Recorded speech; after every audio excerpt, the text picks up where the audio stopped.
નમસ્કાર દર્શક મિત્રો, આજે રાજકોટ દૂરદર્શન ખાતે આજે આપણે ખાસ શ્રમિક વર્ગ માટે એક મહત્ત્વના કાર્યક્રમનું આયોજન કરેલું છે.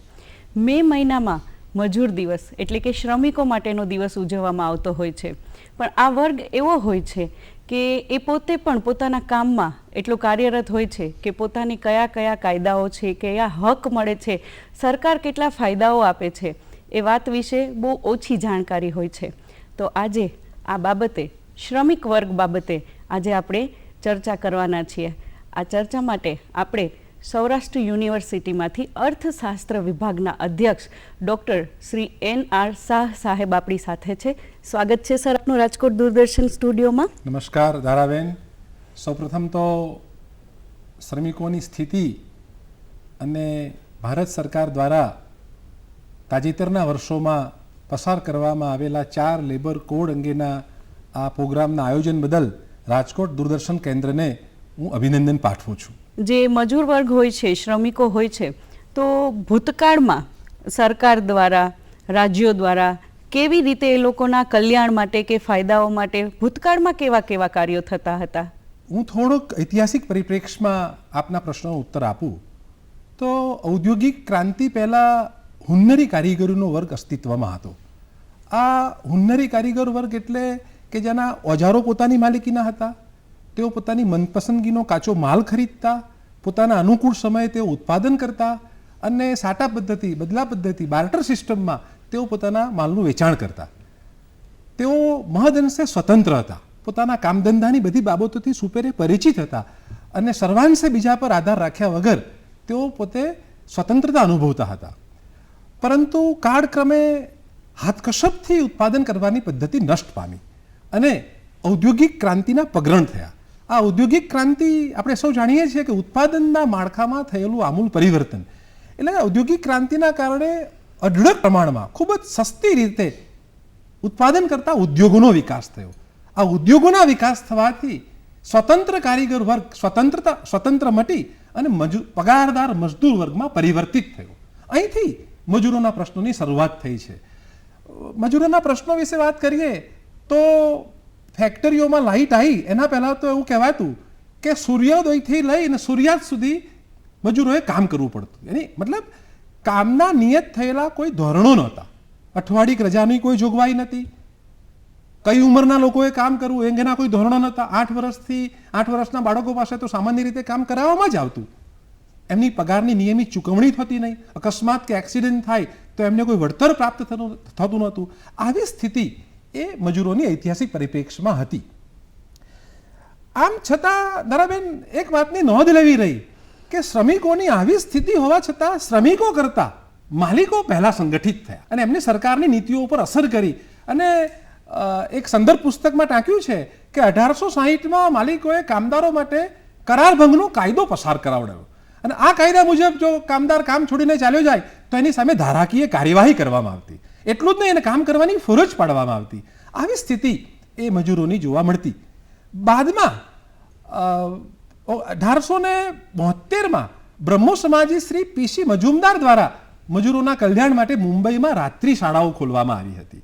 એ પછી સાપુરજી સોરાબજી નામના બંગાળી વ્યક્તિએ સમાજના ધનાઢ્ય વર્ગમાંથી આવતા હતા. એમને મજૂરો પ્રત્યે સહાનુભૂતિ, એમાંય ખાસ કરીને બાળ મજૂરો અને સ્ત્રી મજૂરોની પ્રત્યે એમને વધારે સહાનુભૂતિ હતી. આથી એમને મજૂરો માટે અવાજ ઉઠાવ્યો.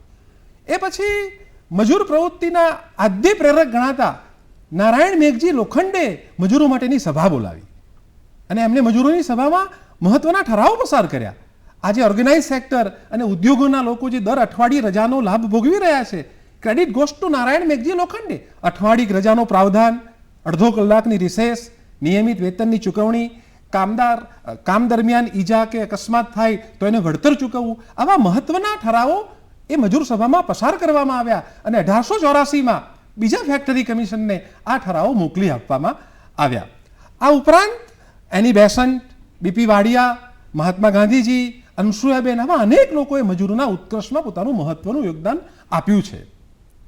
લેબર કોડના સંદર્ભમાં જ્યારે ઐતિહાસિક પરિપ્રેક્ષ્યતા ચકાસતા હોઈએ ત્યારે ચોક્કસ કહેવું રહ્યું કે government of India act 1919માં Montagu ચેમ્સફોર્ડના સુધારા હેઠળ વૈધાનિક સુધારાઓની શરૂઆત થઈ અને આ મુજબ કામદારો માટેના કાયદાઓ ઘડવાની મોટાભાગની સત્તા પહેલા કેન્દ્રીય ધારાસભા પાસે કેન્દ્રિત હતી અને રાજ્યો માટે વર્ગીકૃત થયેલા વિષયોની અંદર જ રાજ્ય પ્રાંતીય ધારાસભા એ કાયદા ઘડી શકતી.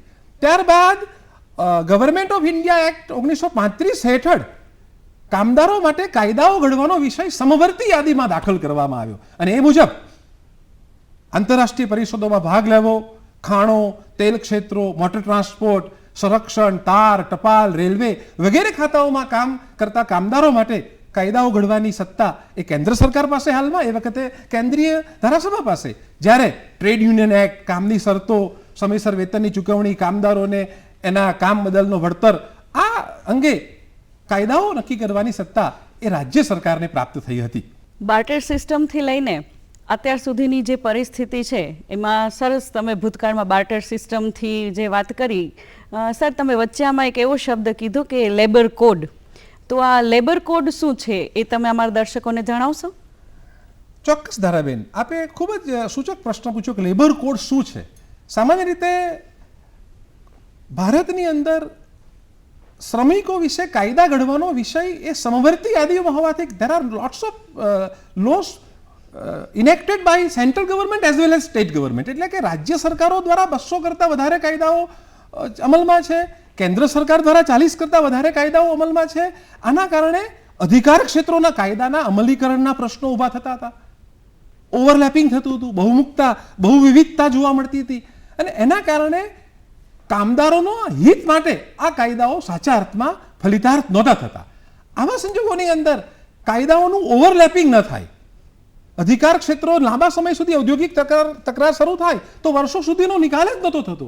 આવા સમયની અંદર કાયદાઓના અમલીકરણના પારદર્શિતા આવે, ઓવરલેપિંગ ઓછું થાય અને એ માટે મને બરાબર અત્યારે કોટ કરવું રહ્યું કે રવિન્દ્ર વર્માની અધ્યક્ષતામાં નિમાયેલા બીજા રાષ્ટ્રીય શ્રમ પંચની ભલામણોના આધારે ભારત સરકારે પાર્લામેન્ટની અંદર 4 લેબર કોડ દાખલ કરવામાં આવ્યા છે. એટલે કે કેન્દ્રના અને રાજ્યના અનેક કાયદાઓ શ્રમિકો માટેના હતા. એનાથી ઊભા થતા પ્રશ્નો નિવારવા માટે અત્યારે મને કહેવું રહ્યું કે થોડું વિષયાંતર થશે, પણ પરોક્ષ કરવેરા એટલા બધા હતા તો એનાથી ઇકોનોમીને જોઈએ એવો ગેઇન ન થયો. તો ભારત સરકારે 1 જુલાઈ 2017થી one nation one tax GST દાખલ કર્યો અને એનું પરિણામ સ્વરૂપે આવ્યું કે છેલ્લા કેટલાક વર્ષોમાં કેન્દ્ર સરકારની પરોક્ષ વેરાની આવકમાં માતબર વધારો થયો. તો સરકારની દૂરંદર્શિતા, વર્તમાન સરકારની દૂરંદર્શિતા એ છે કે અનેક કાયદાઓ છે, લિટિગેશનના પ્રશ્નો છે, અમલના પ્રશ્નો છે, એ હળવા થાય, અમલીકરણ થાય, ઇન્ડસ્ટ્રી ફ્રેન્ડલી વાતાવરણ ઊભું થાય, મજૂરોનું હિત સદાય, એને ધ્યાનમાં રાખી અને ઘણા બધા કાયદાઓને એકીકૃત કરી અને 4 લેબર કોડની અંદર એમને 4 કાયદાઓ, 4 લેબર કોડ છે એ ભારત સરકારે પાર્લામેન્ટમાં પસાર કર્યા છે, ઘડ્યા છે. એટલે કેન્દ્ર સરકાર દ્વારા જે તાજેતરમાં જ હમણાં 4 નવા શ્રમ બિલ જે બનાવવા માટે આવ્યા છે એમાં ધ કોડ ઓન વેજીસ 2019 એનો પણ ઉલ્લેખ છે. તો આ ધ કોડ ઓન વેજીસ જે છે એ શું છે સર? એનાથી મજૂરોને કેવી રીતે ફાયદો થઈ શકે છે?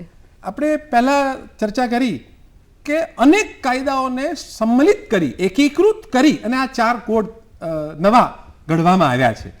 તો ધ કોડ ઓન વેજીસ 2019માં પારિત કરવામાં આવ્યું છે કે આ કાયદો ઘડવામાં આવ્યો છે. આ કોડની અંદર કુલ 4 કાયદાને એકીકૃત કરવામાં આવ્યા છે. આ 4 કાયદાઓ છે the minimum veggies act 1948, the payment of veggies act 1936, the payment of bonus act 1965 અને ધ ઇક્વલ રેમ્યુનરેશન એક્ટ 1976. આ 4 કાયદાઓને એકીકૃત કરી એનું ઓવરલેપિંગ ના થાય. દરેક કાયદાઓની અંદર જુદી જુદી વ્યાખ્યાઓ હતી. આથી એના અમલીકરણના પ્રશ્નો ઊભા થતા, લિટિગેશનના પ્રશ્નો ઊભા થતા હતા. તો આ 4 કાયદાઓને એકીકૃત કરી અને ધ કોડ ઓન વેજીસ 2019નો કાયદો ભારત સરકાર દ્વારા ઘડવામાં આવ્યો છે. મજૂર વર્ગ હોય છે, જે શ્રમિક વર્ગ હોય છે, એને આ બાબતે કેવી રીતે ખ્યાલ આવે કે ધ્યાનમાં આવે કે એના માટે સરકાર કંઈ નવું કરી રહી છે? આ 4 કાયદાઓ એમાં અમલમાં મૂકવામાં આવ્યા છે. એ સિવાય ધ ઇન્ડસ્ટ્રીયલ રિલેશન કોડ એવો પણ એક કાયદો અમલમાં આવ્યો છે. તો આપણે આપણા શ્રમિક વર્ગોને સર તમે જણાવશો કે આ કાયદો છે એ કેવી રીતે અને શું લાભ આપે છે?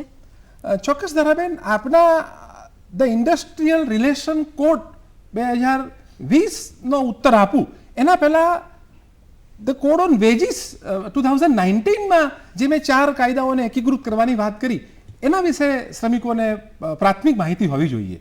તો જે 4 કાયદા પહેલા labour code the code on veggies માં સંમેલિત કર્યા છે, એમાં પહેલો કાયદો છે ધ મિનિમમ વેજીસ એક્ટ 1948. તો આ કાયદા હેઠળ શ્રમિકોને કેટલું વેતન આપવું એ અંગે સરકાર દ્વારા એપ્રોપ્રિએટ ગવર્ન, કાયદામાં ધ વર્ડ છે એપ્રોપ્રિએટ ગવર્મેન્ટ, સરકાર દ્વારા ભારત સરકાર, કેન્દ્ર સરકારના 45 અને રાજ્ય સરકારના 1709 વ્યવસાયોની અંદર, કામોની અંદર સરકાર દ્વારા શ્રમિકો માટે લઘુત્તમ વેતન એ નક્કી કરવામાં આવે છે. સામાન્ય રીતે લઘુત્તમ વેતન નક્કી કરતી વખતે કામદારોની, શ્રમિકોની પ્રાથમિક જરૂરિયાતો, રોટી કપડા મકાન, બળતણ, આરોગ્ય, શિક્ષણ વગેરેને ધ્યાનમાં રાખી અને સરકાર દ્વારા લઘુત્તમ વેતન નક્કી કરવામાં આવે છે. આ કાયદામાં 2017માં થયેલા સંશોધન મુજબ બિનખેતી ક્ષેત્ર, બાંધકામ ક્ષેત્રના શ્રમિકો માટે, બિનખેતી ક્ષેત્ર માટે લઘુત્તમ વેતન રિવાઇઝ કરીને 42% જેટલું લઘુત્તમ વેતનમાં વધારો કરવામાં આવ્યો છે. આ સિવાય ભારતમાં સ્કિલ લેબર, લઘુત્તમ વેતન ખાસ કરીને બાંધકામ ક્ષેત્રના શ્રમિકો માટે skill labour, unskilled labour, semi skill labour, fully skill labour, એના માટે જુદા જુદા કાયદાના પરિશિષ્ટની અંદર એરિયા એ, એરિયા બી, એરિયા સી એવા જુદા જુદા એની પરિભાષાઓ હોય છે. એ મુજબ વખતો વખત એનું રિવિઝન કરવામાં આવે છે, એની સમીક્ષા કરવામાં આવે છે. આ કાયદા હેઠળ 1991માં ધ કમિશન ઓન રૂરલની ભલામણોના આધારે લઘુત્તમ વેતનની અંદર એક સૂત્રતા જળવાય અને વિષમતાઓ ઓછી થાય એના માટે નેશનલ ફ્લોર લેવલનું મિનિમમ વેજીસ એ સરકારે નક્કી કર્યું છે, જે સીપીઆઈ મુજબ 160થી વધારીને 176 જેટલું કરવામાં આવ્યું છે. લઘુત્તમ આપણને અત્યારે ઉલ્લેખ કરવો રહ્યો કે ભારતના કુલ કામદારો પૈકી 90% કરતાં વધારે કામદારો ધારાબેન એવા છે કે જે અસંગઠિત ક્ષેત્રમાં કામ કરે છે, કે જેને એનકેન રીતે જેનું શોષણ થાય છે. આવા સંજોગોમાં મિનિમમ વેજીસ, લઘુત્તમ વેતન જે ઉચિત સરકાર દ્વારા નક્કી થયેલું છે એને પ્રાપ્ત થાય એનું આખું મોનિટરિંગ કરવાનું કામ ધ ઇન્ડસ્ટ્રીયલ રિલેશન મશીનરી દ્વારા એ કરવામાં આવે છે. આવો જ બીજો મહત્વનો કાયદો છે ધ ઇક્વલ રેમ્યુનરેશન એક્ટ 1976. એટલે કે ભારતમાં તમે જુઓ તો લૈંગિક ભેદભાવના આધારે સ્ત્રીઓને ઓછું વેતન, પુરુષોને વધારે વેતન, કામ સરખું. તો આ વિષમતા ટાળવા માટે, આ અસંગતતા ટાળવા માટે, સમાન કામ માટે સમાન વેતન, સ્ત્રી અને પુરુષના વેતનમાં કોઈ લૈંગિક ભેદભાવ ન રહે એના માટે નો જે ઇક્વલ રેમ્યુનરેશન એક્ટ 1976 છે એ પણ ધ કોડ ઓન વેજીસની અંદર સરકારે મર્જ કર્યો છે, એકીકૃત કર્યો છે. આ સિવાય the payment of bonus act 1965. આ કાયદા હેઠળ જે એસ્ટાબ્લિશમેન્ટની અંદર 20 કે 20 કરતાં વધારે કામદારો કામ કરતા હોય ત્યાં માલિકોએ, મેનેજમેન્ટે, એમ્પ્લોયરે એમના નફામાંથી, ઉત્પાદન કે ઉત્પાદકતામાંથી આ કાયદાની કલમ 10 હેઠળ મિનિમમ 8.33% અને મહત્તમ 20% જેટલું બોનસ એ એમ્પ્લોયર દ્વારા કામદારને, કર્મચારીને એ ચૂકવવાનું હોય છે.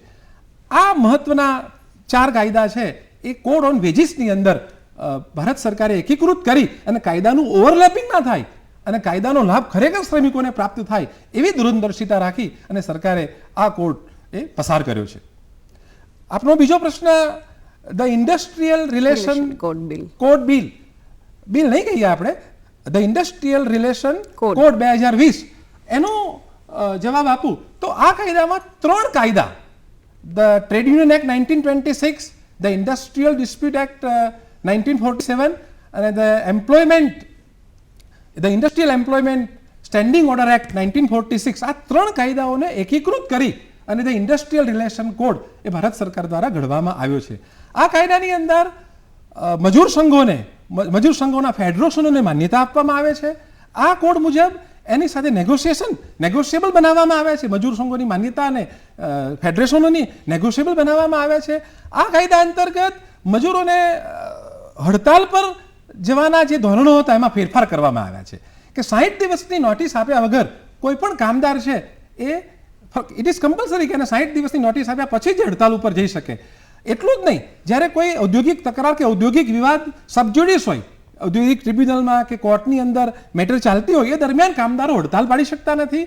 એટલું જ નહીં, આ કાયદાનો એની ઓથોરિટી દ્વારા નિર્ણય આવી જાય એના પછીના 60 દિવસની અંદર પણ કામદાર હડતાલ પર જઈ શકતા નથી. આ સિવાય છટણીના ધોરણો, ઇન્ડસ્ટ્રીયલ ડિસ્પ્યુટ એક્ટ જેની આ કોડની અંદર ડિસ્પ્યુટ એક્ટને મર્જ કરવામાં આવ્યો છે, એકીકૃત કરવામાં આવ્યો છે, એમાં એક છટણીનો જોગવાઈ છે. તો છટણી એટલે કે પહેલાં 100 કરતાં ઓછા કામદાર હોય તો એમ્પ્લોયરે, મેનેજમેન્ટે, માલિકોએ છટણી કરવા માટે પ્રાયોર પરમિશન ગવર્મેન્ટની લેવી પડતી નહોતી.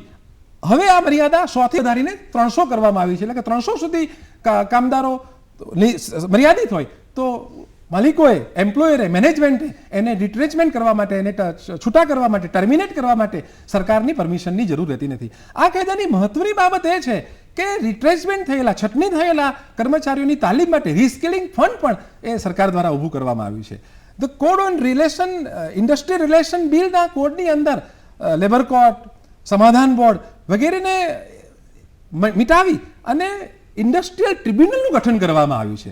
આ કાયદાની અંદર માલિકો અને કામદારોની વ્યાખ્યા નિર્ણિત કરવામાં આવી છે. અગર કોઈ ટ્રેડ યુનિયન પોતાની તકરાર ઔદ્યોગિક ટ્રિબ્યુનલને સોંપવા માંગે છે તો એનો પ્રાવધાન કરવામાં આવ્યો છે. આ મુખ્ય જોગવાઈઓ ધ ઇન્ડસ્ટ્રીયલ રિલેશન બિલ 2020ના કોડમાં કરવામાં આવી છે. બરાબર. શાહ સરે આપણને ખૂબ સરસ માહિતી આપી કે સરકાર દ્વારા સ્ત્રી હોય કે પુરુષ, કામના કલાકો, કામનું વેતન, બોનસ જે છે એ બધું એક સરખું જ આપવાની જોગવાઈ કરે છે. તો કોઈ પણ સ્ત્રી કામદાર જો આ શો અત્યારે જોઈ રહ્યા હો તો તમે પણ આગળ આવીને આ વાત કરી શકો છો કે જેન્ડર બાયસ સરકાર પણ નથી રાખી, વર્કિંગ અવર્સ પણ બધાના સરખા જ છે અને બોનસ પણ બધાને સરખું જ મળે છે. તો આ કાયદાઓ જેમને માટે ઘડાયેલા છે એ લોકોએ ખાસ આનો ઉપયોગ કરવો જોઈએ. સર, આ વેજીસની ને એની વાત થઈ, એમની સેફટીની વાત કરીએ, હેલ્થની વાત કરીએ, વર્કિંગ કન્ડિશન વાત કરીએ, પછી ઓક્યુપેશનલ એમની જે કાંઈ સેફટી બધી જોવાની હોય છે, તો એ બાબતે કાયદો શું કહે છે? ધારાબેન, ચોક્કસ. બીજો લેબર કોડ બિલ તો occupational safety, health and working condition code 2020, આગળનું કોડ અને આ કોડ બંને 29 સપ્ટેમ્બર 2020ના રોજ એ ઘડવામાં આવ્યા છે. આ કોડ મુજબ કામદારો માટે ઓક્યુપેશનલ સેફટીના જુદા જુદા ધોરણો નિર્ધારિત કરવામાં આવ્યા છે. આ કાયદા આ કોડમાં કામદારોને કામ વિશે પરિસ્થિતિ, કામના સ્થળે ડ્રિંકિંગ વોટર ફેસિલિટી, કામના સ્થળે ઘોડિયાઘર, રેસ્ટરૂમ, કામના કલાકો, રજા, સવેતન રજા વગેરે અંગેની જોગવાઈ આ કોડની અંદર દાખલ કરવામાં આવી છે. આ સિવાય કોન્ટ્રાક્ટ કર્મચારીઓની એક સેપરેટ સાર્વત્રિક લાયસન્સની જોગવાઈ કરવામાં આવી છે. આ કાયદાની અંદર contract labour act, plantation labour act, motor transport act, industrial migrant, interstate migrant act વગેરે કાયદાઓને મર્જ કરી અને આ કોડ એ દાખલ કરવામાં આવ્યું છે. એટલે એમને હેલ્થ છે, સેફટી છે, એમના બાબતમાં પણ પૂરેપૂરું ખ્યાલ રાખવામાં આવે છે. એ લોકો બીમાર હોય તો એમને રજા લેવાનો હક છે, રજા લઈ શકે છે. સેફટીની વાત છે તો એ લોકો જ્યાં વર્ક કરતા હોય છે ત્યાં એમને એવા ગ્લવ્સ છે કે એવા જેકેટ છે કે એ બધી જરૂરિયાતની વસ્તુઓ પૂરી પાડવી જોઈએ. એ બધું કેન્દ્ર સરકારના કાયદાઓમાં લખેલું છે. તો એમની હેલ્થ છે, સેફટી છે, વર્કિંગ કન્ડિશન છે, એ બધી વાતની કાયદામાં આમાં વાત તો થાય છે, પણ એની સાથે જે સોશિયલ એ લોકોની સિક્યોરિટી હોય છે કે આ કોડમાં એવી કોઈ વાત છે, એવો કાયદો છે કે સોશિયલ સિક્યોરિટી, સમાજમાં પણ એમને એ બાબતમાં સિક્યોરિટી મળે, એમાં શું કાયદો કે છે સર? ધારાબેન, નવા 4 લેબર કોડમાં ચોથું કોડ છે, ચોથો કાયદો છે એ આપે પૂછેલા પ્રશ્નોનો ઉત્તર આપે છે કે the code on social security 2020. તો આ કોડની અંદર maternity benefit act 1961, the employ state insurance act 1948, the payment of gratuity act 1972 અને પ્રોવિડન્ટ ફંડ એક્ટ 1952 આવા કાયદાઓને સંમલિત કરી અને તે code on social security bill ઘડવામાં આવ્યું છે. આ કાયદાઓની અંદર આ જે કોડ છે એની અંદર નેશનલ સિક્યુરિટી બોર્ડનું ગઠન કેન્દ્ર સરકાર દ્વારા આ કોડની અંદર કહેવામાં આવ્યું છે કે જે અસંગઠિત ક્ષેત્રના વર્કરો માટે એક નવો પારિભાષિક શબ્દ ગીગ વર્કર્સ, એટલે કે જે ઓલા, ઉબેર અથવા જો એમેઝોનના જે ડિલિવરી વર્કર્સ છે એવા લોકોની સામાજિક સલામતી. આપણે આગળ ચર્ચા કરી, જોયું કે ભારતના 90% લોકો અસંગઠિત ક્ષેત્રમાં કામ કરે છે. તો આવા લોકોને સામાજિક સલામતી પ્રાપ્ત થાય એ માટેની પણ આ બોર્ડ છે એ વિચાર કરશે, એના માટેના જરૂરી પગલાઓ સૂચવશે. આ બિલની અંદર ઓનલાઈન કામ કરતા અથવા તો થોડો સમય માટે જે લોકો કામમાં જોડાય એવા અસંગઠિત ક્ષેત્રના કામદારો માટે પણ પ્રાવધાન કરવામાં આવ્યો છે. એટલું જ નહીં, પણ ખેતી ક્ષેત્રના ખેતમજૂરોને પણ અમુક અંશે લાભ મળે એ અંગે આ બોર્ડ એ કામ કરશે. બીજું, કોડ ઓન સોશિયલ સિક્યુરિટીના બિલની અંદર એમ્પ્લોય સ્ટેટ ઇન્સ્યોરન્સ કોર્પોરેશન અને એમ્પ્લોઈઝ પ્રોવિડન્ટ ફંડ ઓર્ગેનાઇઝેશનનો વિસ્તાર વધારવામાં આવ્યો છે. એટલે કે એમ્પ્લોય સ્ટેટ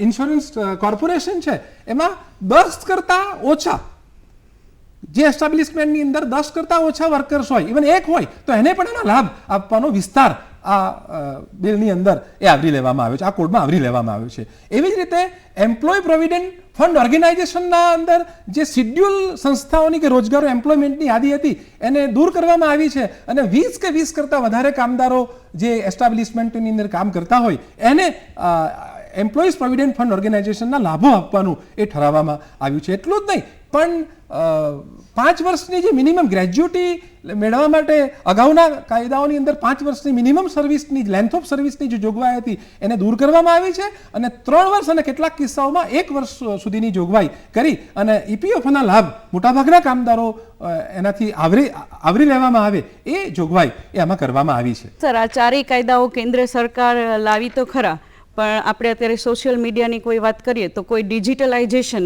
કોઈ એવું પ્લેટફોર્મ છે કે જ્યાંથી કામદાર છે એ આ વાત જાણી શકે કે એને આટલા ફાયદાઓ છે? કોઈ એવી એપ કે એવું કોઈ ડિજિટલ પ્લેટફોર્મ કે જેનાથી કામદારો વધારે આનો ફાયદો લઈ શકે? લેબર કોડ અને આપનો પ્રશ્ન એ બે સીધી રીતે અનુબંધ નથી ધરાવતા, પણ કામદારોને પોતાના હક માટે ડિજિટલાઇઝેશનના માધ્યમથી જો જોડાવવું હોય, એસ્ટાબ્લિશમેન્ટે જોડાવવું હોય તો ભારત સરકારના શ્રમ અને રોજગાર મંત્રાલય દ્વારા શ્રમ સુવિધા પોર્ટલ એ ઊભું કરવામાં આવ્યું છે, જેથી કરીને શ્રમ કાયદાઓના અમલીકરણ એની જવાબદારીતા આવે, પારદર્શિતા આવે અને જટિલતા ઓછી થાય એ માટે કેન્દ્ર સરકારે 4 સંગઠનોને આ કામગીરી, આ પોર્ટલની કામગીરી સોંપી છે.